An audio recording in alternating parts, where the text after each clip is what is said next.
नमस्कार, मैं हूं सुब्रत भट्टाचार्य और आप देख रहे हैं युग करवट न्यूज़।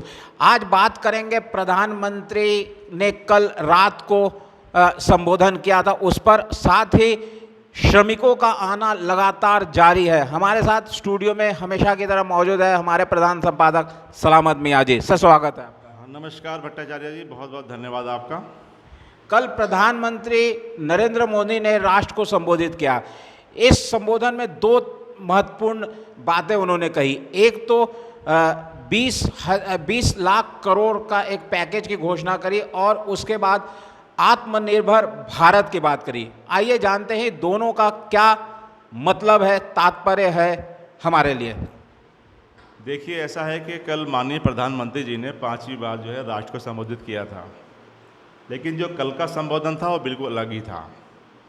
कल उन्होंने कोई भी कोरोना को लेकर ज़्यादा बात नहीं की और ना ही ये कहा कि लोग घरों में रहें, कैद रहें। आपने देखा होगा, बहुत इस बात का संकेत है। उन्होंने ये बात ज़रूर है कि 18 मई को जो है लॉकडाउन जो है 4 जो है वो लागू होगा, ये भी बात उन्होंने कही है। बट उसका रंग रूप बदला होगा, नियम बदले होंगे। जैसा भी आपने कहा कि भारत आत्मनिर्भर कैसे बने, इस पे बहुत ज़ोर था। उन्होंने कहा कि लोकल वोकल की बात करी, लोकल प्रोडक्ट्स की बात है। तो मुझे लगता है कहीं ना कहीं अब इस बात को लेकर भी चर्चा हो रही है। उन्होंने ये भी कहा कि अगर कोरोना नहीं होता तो हम एक भी पीपी किट नहीं बना पा रहे थे, नाम मात्र हमारी इसका उत्पादन होता था। तो मुझे लगता है कि अब कहीं ना कहीं जो उत्पादन की बात हो रही है और आत्मनिर्भर की बात हो रही है, वैसे मुझे लगता है कि कहीं ना कहीं माननीय प्रधानमंत्री अब इसको लेके जो है, जिस तरह प्रोडक्ट्स चल रहे हैं और जो लोकल उत्पादन बढ़ाने की बात हो रही है, उस पर बहुत उनका जोर था और यही पूरे उनकी बातचीत में इसका निचोड़ रहा। साथ ही ये है कि जिस तरह 2 लाख करोड़ का 20 लाख करोड़ का जो पैकेज दिया है, उससे विपक्ष की ज़बान उन्होंने बिल्कुल बंद कर दी है, क्योंकि ये जो जिस तरह से मांग की जा रही थी उससे उन्होंने कहीं ज़्यादा कर दिया। हालांकि जब तक अभी प्रेस कॉन्फ्रेंस आज हुई है, कल सुबह तक तो इस तरह का ट्वीट चल रहा था कि साहब 20 लाख करोड़ डिवाइड बाय 130 करोड़, यानी कि एक के खाते में 15 लाख, वो वाली बात आ रही थी। बट जिस तरह से बाद में चीज़ें निकल के आई हैं, तो मुझे लगता है कि कहीं ना कहीं लॉकडाउन तो रहेगा, बट अब देश को कैसे आगे बढ़ा जाए। जो 50 दिन जिस तरह से पीछे देश रुका है और आगे किस तरह हम इसको मुकाबला करें, इसको लेकर रात उनकी बहुत उन्होंने संकेत दिए हैं। प्रधानमंत्री ने स्थानीय उत्पादनों के बारे में कहा। उन्होंने कहा कि लोकल को वोकल देना पड़ेगा और लोकल को एक ग्लोबल ब्रांड बनाना पड़ेगा। लगता है कि इससे हमारे जो स्थानीय उत्पादन है, जैसे मुरादाबाद के पीतल के वो, फिर अलीगढ़ के कांच के वो ताले वगैरह, इसको ज़्यादा प्रोत्साहन मिलेगा। नहीं, बिल्कुल उन्होंने ये बात बहुत ज़ोर दिया है लोकल को लेके। तो मुझे लगता है कि इसका इशारा कहीं ना कहीं जो मज़दूर हैं, जो परेशान हैं, उनको भी कारोबार मिलेगा। और कल का जो इस तरह का उनका भाषण था, वो इस तरह था कि भारत को और किस तरह से मजबूत किया जा सकता है। उन्होंने कहा लड़ाई तो अपनी जगह है, लड़ रहे हैं, सब कुछ है, लड़ना भी है हमें, लेकिन हमें दुनिया को ये भी दिखाना है कि हम किस तरह जीतते हैं। तो कल का भाषण काफ़ी अलग था और लोगों को लगता था शायद लॉकडाउन के बारे में बात करेंगे। हमने भी चर्चा की थी कि इस तरह की बात होगी, बट उन्होंने अपने भाषण में कोरोना का शुरू में जिक्र किया या लास्ट में थोड़ा सा जिक्र किया है, और बाकी उन्होंने कुछ ज़्यादा इस पर बात नहीं करी। उन्होंने बात आपस में एकता की बात करी, लोकतंत्र मजबूत की बात करी है। तो मुझे लगता है कि कहीं ना कहीं अब भारत को मजबूती को लेके और आत्मनिर्भर वाले लेके जो है जो चलेगा मामला, उसका ध्यान दिया जाएगा। 20 लाख करोड़ का पैकेज दिया गया, जो उद्योग जगत और व्यापार जगत मांग कर रहे थे, उसके अनुरूप ये सही है क्या? इससे हमारे उद्योग और व्यापार का जो थमा हुआ पहिया है वो चलेगा? नहीं, बिल्कुल इसमें कोई दो राय नहीं। जो पैकेज की उम्मीद की जा रही थी उसको उन्होंने दे दिया है, और ये कहिए कि उन्होंने तो ऐसी शॉट मारा कि बॉल जो है बाउंड्री के बाहर चली गई है। लेकिन इसमें सबसे बड़ी चीज़ ये है भट्टाचार्य जी कि आज इस वक्त क्या है कि आम आदमी को, उद्योग जगत को, सबको पैसे की बहुत ज़रूरत है। अब ये पैकेज की घोषणा हो गई है। आज इसमें वित्त मंत्री ने भी प्रेस कॉन्फ्रेंस करी है, उन्होंने भी बताया है किस किस कैटेगरीज में कैसे कैसे इसका लाभ मिलेगा। लेकिन वो सब कुछ अपनी जगह है, लेकिन जितनी जल्दी हो सके अगर इस पे अमल हो जाए तो मैं समझता हूँ कि इस पैकेज का बहुत लाभ होगा। और अगर यही कहीं कागज़ों में चलता रहा और 1 महीने, 2 महीने, 4 महीने, 6 महीने और 1 साल तक रहा, तो फिर मुझे लगता है कि इस पैकेज का कोई फ़ायदा नहीं होगा, फिर हमें बहुत ज़्यादा आगे नुकसान हो सकता है। जो पैकेज है उस पर अमल होना बहुत ज़रूरी है और ये सरकारों का काम है कि जितनी जल्दी हो सके उस पैकेज पे अमल कराया जाए। जी हाँ, जितनी जल्दी हो सके इस पैकेज पे अमल कराया जाए और जो इसमें धनराशि दी गई उसे जारी किया।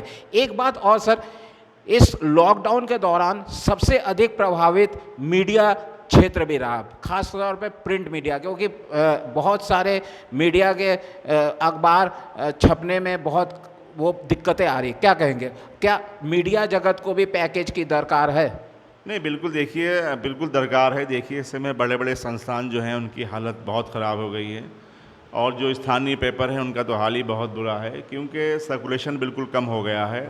जिस तरह लोगों ने सोसाइटीज़ में अखबार लेना बंद कर दिया है, आपने देखा होगा बड़े-बड़े अखबार जो हैं जो 30-30 32-32 पेजेस के थे वो 16-16 पेज के रह गए और जो 16 पेज के थे वो 12 पेज के रह गए हैं।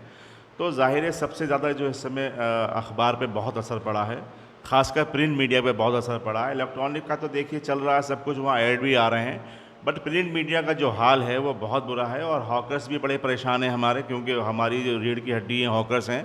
हॉकर्स की सप्लाई भी इतनी नहीं उठ पा रही, इतनी पहले उठा करती थी। तो इसलिए सरकार से यही हमारी भी डिमांड है कि कम से कम प्रिंट मीडिया के लिए जो है कोई पैकेज की ज़रूरत इस समय बहुत है, वरना बहुत स्थिति ख़राब हो जाएगी। ये बिज़नेस बहुत जो है अपने आप में इसकी तनावपूर्ण स्थिति हो रही है। ज़रूरत इस बात की है कि प्रिंट मीडिया की तरफ भी सरकार को ध्यान देना चाहिए।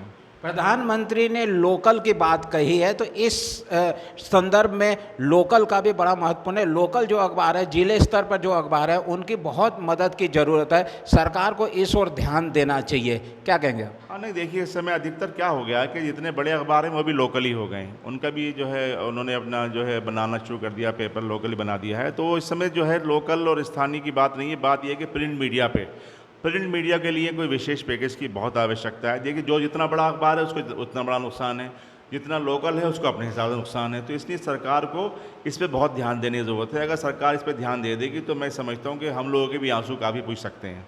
जी हाँ, सरकार को इस ओर भी ध्यान देना चाहिए। आज वित्त मंत्री निर्मला सीतारमण ने MSME मतलब स्मॉल स्केल इंडस्ट्रीज़ को 20,000 करोड़ की राहत देने की घोषणा की है। ये जो प्रधानमंत्री ने 20 लाख करोड़ की घोषणा की, उन्हीं का एक हिस्सा है।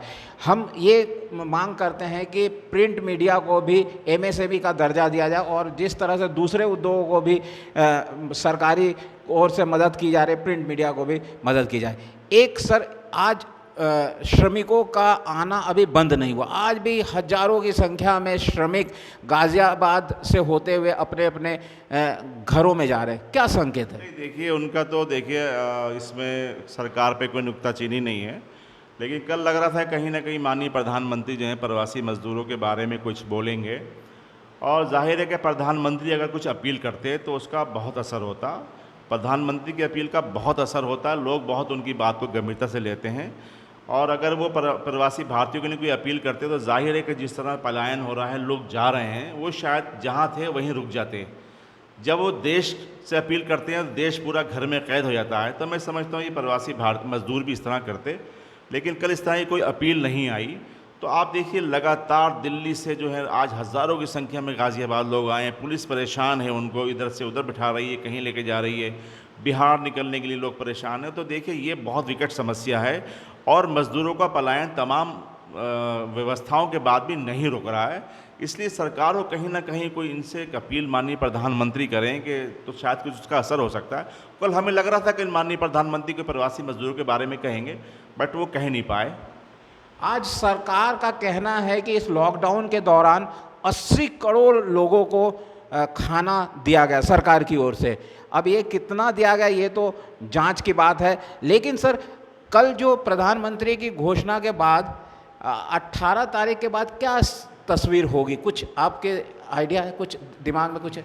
लगता है मुझे, देखिए फिज़िकल डिस्टेंसिंग रहेगी, मास्क भी रहेंगे, लॉकडाउन भी रहेगा, लेकिन जिस तरह पहला फर्स्ट उसमें सख्ती थी वो नहीं होगी।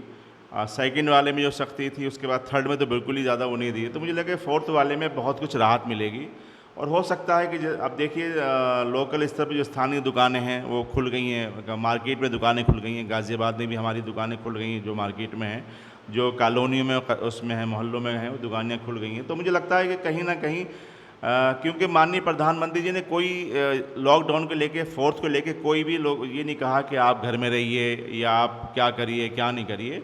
आपने एक चीज़ उन्होंने ये कही कि हाँ मास्क पहनना भी ज़रूरी है और 2 गज़ की दूरी भी ज़रूरी है, लेकिन कोई उन्होंने अपील न करी कि आप इसको माने या ना माने, बट उन्होंने इसका एहसास संकेत दिया। तो मुझे लगता है कि कहीं ना कहीं 4th में कुछ राह ज़रूर मिलेगी। उन्होंने कहा कि रंग भी बदला होगा, नियम भी बदलेंगे, तो हो सकता है कुछ आने वाले वक्त में इस तरह का माहौल हो कि हमें थोड़ी राहत मिले, शायद हो सकता है। क्या यह संकेत है कि राज्य अब अपने स्तर पे लॉकडाउन पे कुछ नियम बनाएंगे या लॉकडाउन पे कुछ तय करेंगे? हाँ, बिल्कुल निश्चित, आपने सही सवाल किया है। इसमें कोई दो राय नहीं है, राज्यों पर निर्भर रह कर दिया गया है।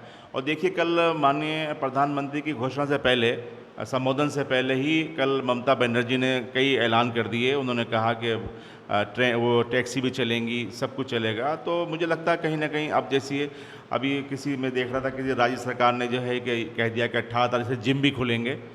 तो मुझे लगता है कि राज्य सरकारों पर ही सब कुछ डिपेंड रहेगा और हो सकता है कि राज्य सरकारें कोई निर्णय ले लें और जो 18 तारीख के बाद कुछ तस्वीर काफ़ी बदली दिखाई दी। लेकिन मुझे लगता है उत्तर प्रदेश के मुख्यमंत्री योगी आदित्यनाथ जी थोड़े से सख्त हैं और वो माननीय प्रधानमंत्री को बड़ा फॉलो करते हैं। तो हो सकता है मुझे कहीं ना कहीं उत्तर प्रदेश में इतनी रियायतें हमें ना मिलें जो और राज्यों में मिल सकें। एक सवाल ये भी उठ रहा है कि औद्योगिक गतिविधियों को चलाने की बात हो रही है, वहीं दूसरी तरफ श्रमिक छोड़ के अपने घर जा रहे हैं, तो कैसे फिर गतिविधि शुरू होगी, कैसे फैक्ट्रियां चलेगी जब श्रमिक ही नहीं होंगे? तो सही आपने कहा, बहुत अच्छा सवाल है आपका। इसमें कोई दो राय नहीं है कि लगातार यहाँ से पलायन हो रहा है, जा रहे हैं, मजदूर नहीं मिल रहे हैं। अब आप देखिए, मेरी भी कल कई लोगों से बात हुई, उनका कहना ये है कि हमने तो खोल दिया है, सब खोल रहे हैं, लेकिन मजदूर नहीं हैं, वो आने को तैयार नहीं हैं। तो ऐसी स्थिति में देखिए, स्थितियाँ बड़ी अभी तक नॉर्मल नहीं हैं और मुझे लगता नहीं, चलिए पैकेज हो रहे हैं, जो रियायतें मिल रही हैं, लेकिन अभी कोरोना को लेके जो है जिस तरह की समस्या चल रही है, अभी हमें आगे बहुत झेलना पड़ेगा। क्या ऐसा लगता है कि केंद्र और राज्य सरकारों के बीच कोई समन्वय का अभाव दिख रहा है? नहीं, कहीं ना कहीं तो ये चीज़ आई थी देखने में, लेकिन वो क्योंकि ऐसा होता है कुछ स्टेट्स में अपने हिसाब से फैसले लिए जाते हैं जैसे, लेकिन हर चीज़ केंद्र सरकार जो है वो तय नहीं कर पाती है। तो कहीं ना कहीं कुछ ऐसी चीज़ें देखने को मिली थी कि कुछ केंद्र सरकार ने जो कुछ कहा वो राज्य सरकारों ने नहीं माना। तो हो सकता है कि राज्य सरकारों के अपने फैसले हों। जी हाँ, हो सकता है राज्य सरकारों के अपने खुद के कुछ फैसले हो। जिस तरह से प्रधानमंत्री ने राहत पैकेज की घोषणा की है, अगर वो तत्काल उद्योग जगत और व्यापारियों तक नहीं पहुंचा तो मुश्किलें कम नहीं होगी। कैमरामैन वरुण और ऋतुराज के साथ सुब्रत भट्टाचार्य, युग करवट न्यूज़ के लिए।